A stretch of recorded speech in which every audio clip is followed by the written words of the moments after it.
In the previous episode, we looked at how to add selection in our code. It's also important to understand how to represent these in a flowchart. So the current example on the screen can be represented like this in a flowchart, where you have a condition and it has two branches, one for the true side and one for the false side, representing what happens in either case. Now today what we're going to look at is a more complex version of selection, which is called Cascaded IF. Cascaded IF looks something like this in flowchart, where you have a condition that represents your first if statement, and on the false branch of every statement you have another if statement. That's how a normal cascaded if looks like. And an example for this could be the grading system. The grading system have different ranges for different grades. How do we represent that in code? So let's get rid of this and try to code an example for getting a grade for a specific mark. I've gotten rid of the code and I will create a simple program to read marks from the user, and then based on the mark that is entered, we tell them what their grade is.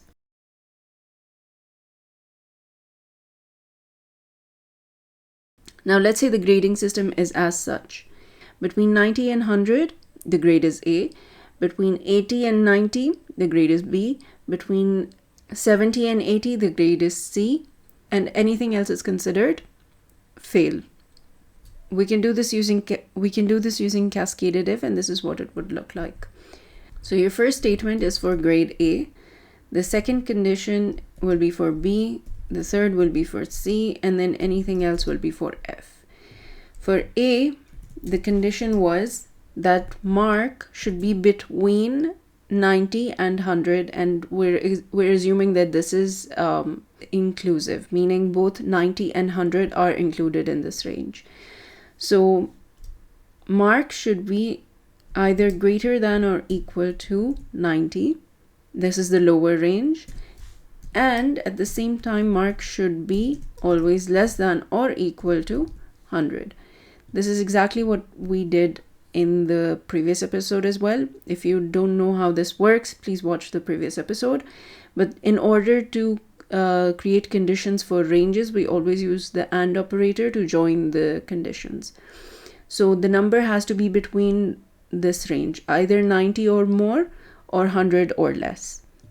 If this is the grade, we can say, if this is the mark, then we can say your grade is A. This statement will work if the mark was between this range. But if the mark is not between this range, I want to check another range. For that, I can say else if. So if this doesn't work, there's another condition I want to check. And for this, we need else if. If you just keep else, it will work in any case. It will not worry about the range or anything. It will work for every case. But here, the B grade has a specific range also. So to check that, I've added another if statement, which is part of the else. So it would look something like this. Mark has to be greater than or equal to, we said 70, and it should be between 80 and mark should be less than or equal to 90. Now here we cannot write equal to because this will clash, so we can make it less than 90. If it is 90, the grade should be A. But if it's less than 90 and more than 80, between that range, it should be B. So in this case, I want the grade to be B. Now similarly, I have another range to check in the else situation. So I'll add else if the mark is between 70 and mark is less than 80. Again, the same reason, because we are including 80 in this range, we want to exclude it from this range because it cannot be a case where one number can get you either of the grades. And finally, we print your grade is C. C. Now, if none of these conditions are true, for example, let's say the mark was 50.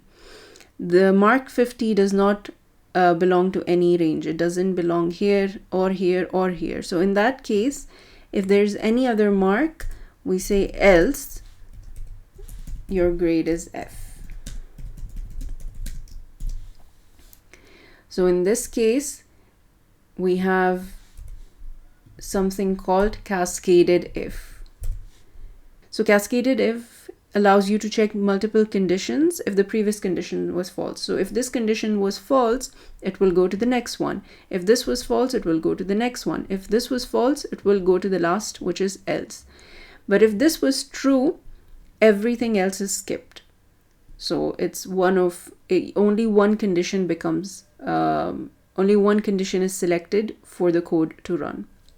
So if we run this and I provided the mark, let's say 90, the grade should be A.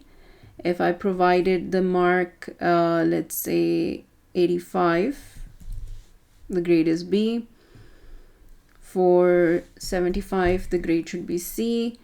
And for, let's say 50, the grade should be F.